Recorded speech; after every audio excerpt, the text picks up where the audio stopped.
Year! I'm Steph, and today I want to talk about what we are all thinking about right now. New Year's resolutions. Let's get to it.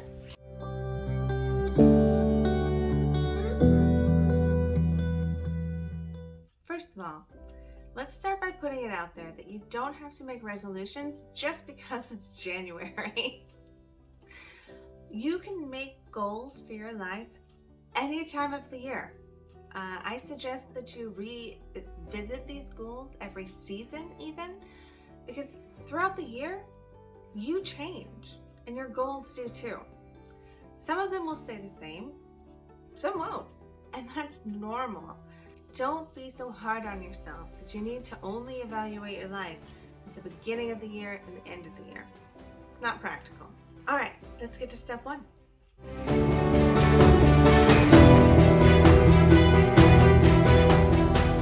The first step is to figure out what you really want.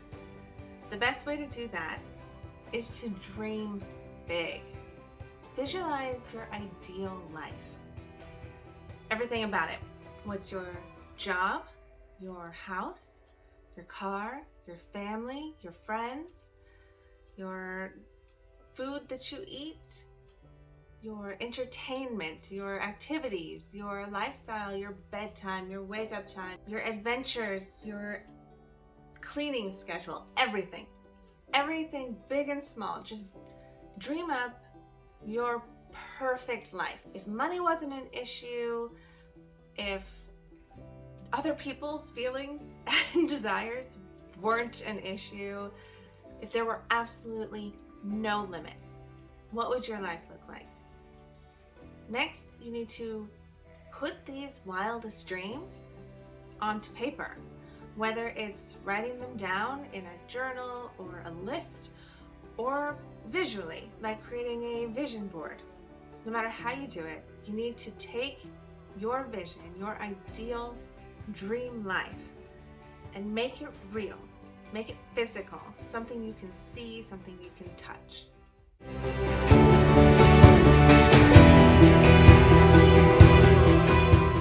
The next step is to analyze where you're at right now. You can't get where you're going unless you know where you're starting. Maybe this is just because I'm an accountant, but I like to call this taking an audit of your lifestyle. This will only work if you're actually honest with yourself. You need to take stock of what's holding you back. What do you want to change about yourself in your life? How can you do better to be the best version of you?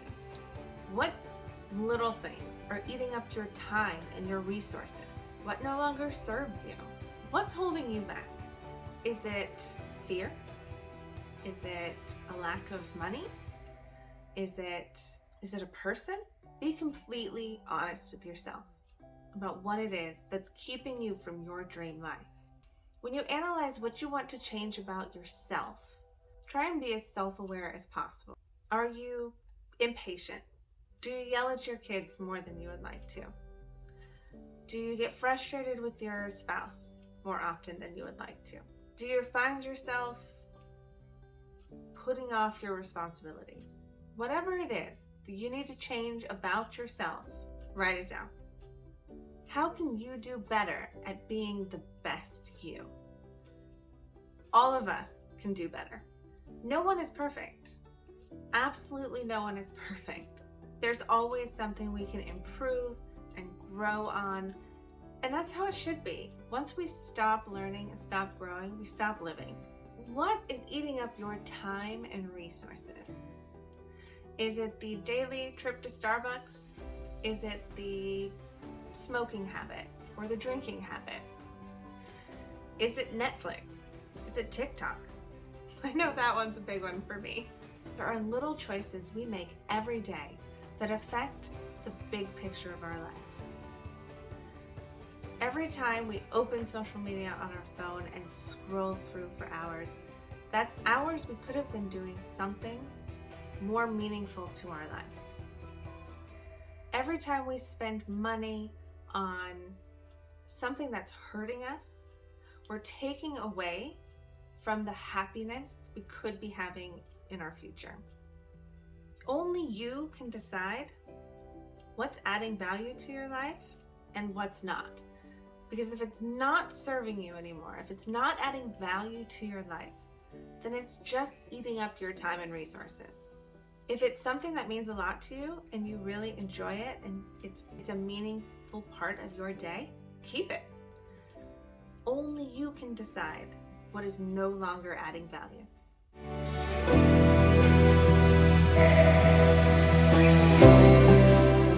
This next step is the one most people jump to first, and it's setting goals, which is a big mistake.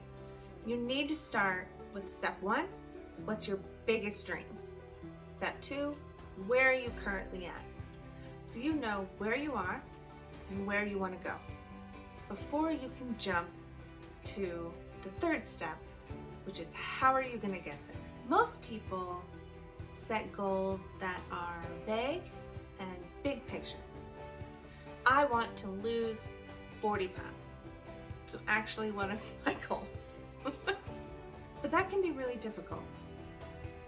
Save more money, or save money for a vacation, for example, is a great goal, but it's too broad. I challenge you to make specific, actionable goals.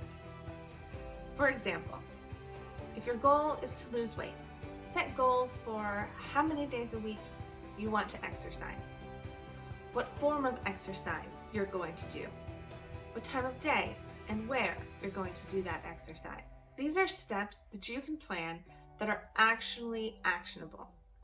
You can check off your list. I went to the gym today. I did these exercises every day this week.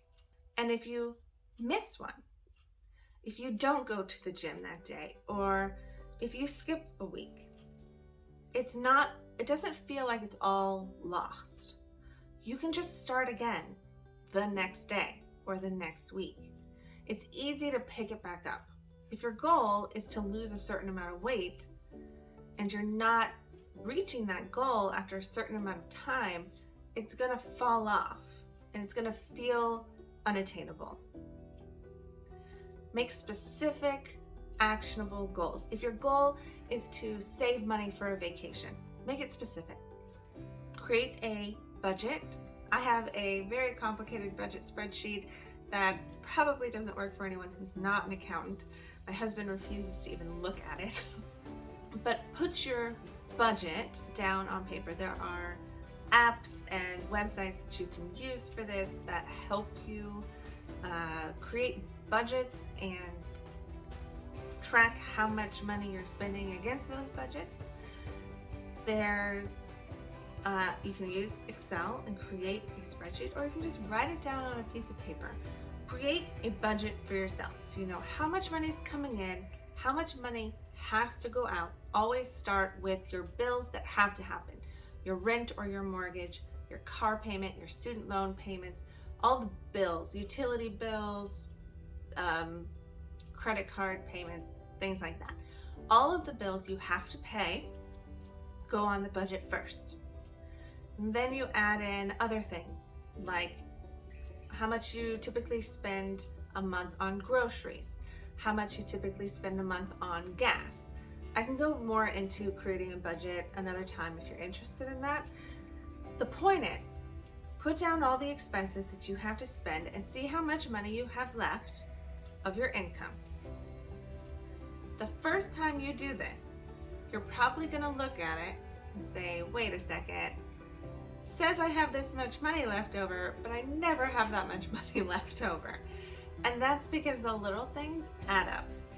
Those daily trips to Starbucks, the daily trips to the convenience store, eating out every other day, these things all add up and eat away at the money that we should have left over for savings. To meet that goal of saving money for this vacation, identify what things you can cut back on, what things you can cut out, and be more aware of your spending so you know what to stop spending money on and how to put it directly into a savings account. That's another tip if you want to save money for a vacation or a special trip or something. Create a second checking account. I have a checking account, not a savings account, but a checking account that I have named savings. And that is money that I put in specifically for vacations, rainy day fund, something that we don't have a debit card for. We don't see it or touch it on a regular basis, but every paycheck, money goes into it, but very rarely does money come out unless an emergency comes up. It's available to me and easily accessible if we need it, but it's not something that I can just hand a debit card to someone to pay for something. Other people like to use cash. So if you want to save money, another way to do that is take a certain amount of money out of your bank account every month and put it physically in your house somewhere. That way you're less likely to just keep spending if it's not in your bank account. Put it away, out of sight, out of mind. That works too. I don't feel comfortable having cash, but a lot of people do. And if that's what works for you, great. The point is, you need to identify the little steps that you can take to reach more. You need to identify the small steps that you can take to reach the milestones that are eventually going to get you to your ideal dream. The goals that you set should be steps that constantly keep you moving towards your bigger dreams.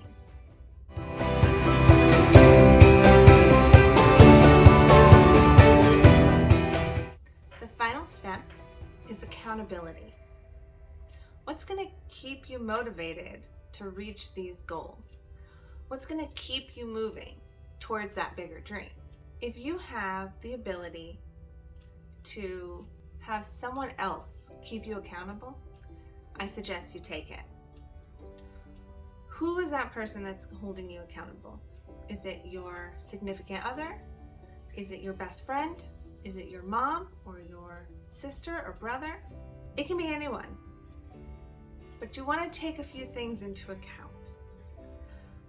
Are they going to have that tough conversation with you when you're not meeting your goals?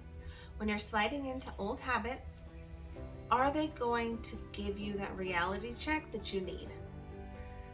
Are they going to be afraid of hurting your feelings? If they're afraid of hurting your feelings, they're not the person to hold you accountable.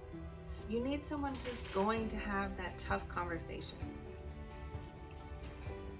Also think about the way that you hold yourself accountable. How easy is it for you to make excuses? So if you use a weight loss program, like Noom or something, if you're paying for it every month and money is coming out of your account to pay for this service, you're more likely to use it. If it's free, you're more likely to make excuses. I'm not saying that you can't use free products. I'm all about that. But be honest with yourself about how likely you are to make excuses not to use them. Do you have a person holding you accountable? How likely it is that they will accept your excuses. We all make excuses when things get hard or we don't want to do something because we just don't feel like it. But if you want to reach your goals, you need a way to prevent those excuses.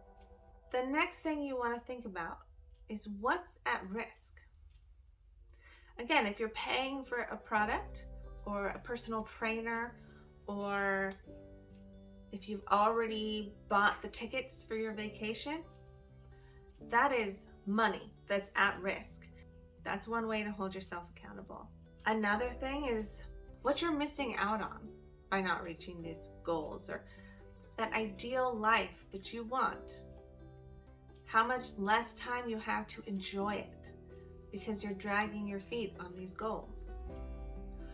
Remind yourself of what's at risk. Hand in hand with that, remind yourself how much you want it. Ask yourself, how much do you want it? Maybe your dream has changed. Maybe the goals no longer fit and you need to reassess and reevaluate. But you're not going to reach those goals if you don't really want it. So remind yourself of why you want it and how much you want it. You can reach your goals. You just need to find a way to hold yourself accountable that works for you.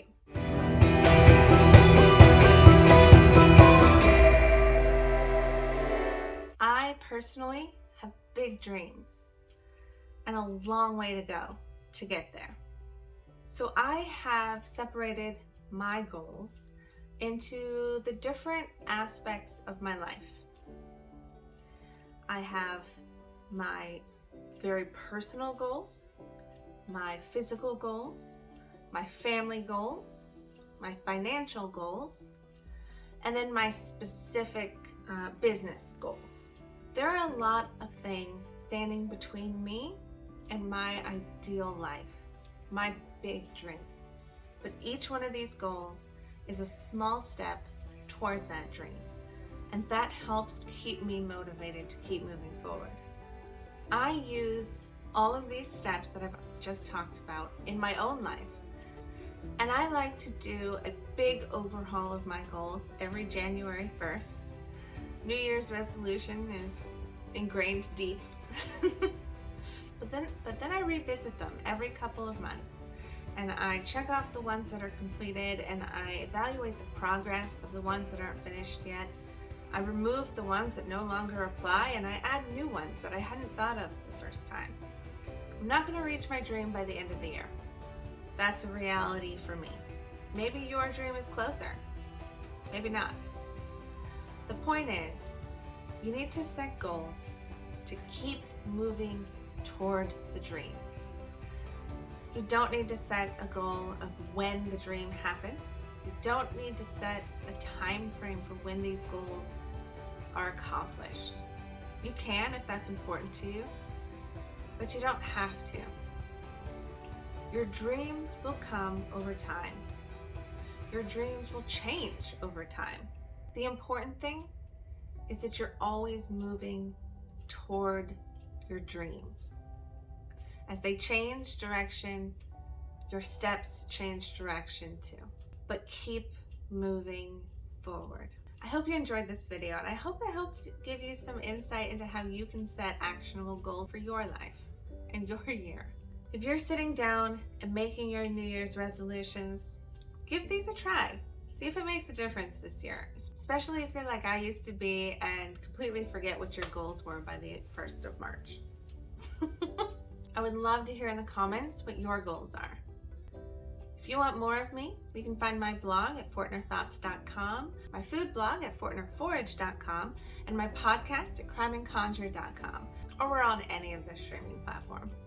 Oh, and hit that bell and subscribe button so you know when my next video comes out. Later!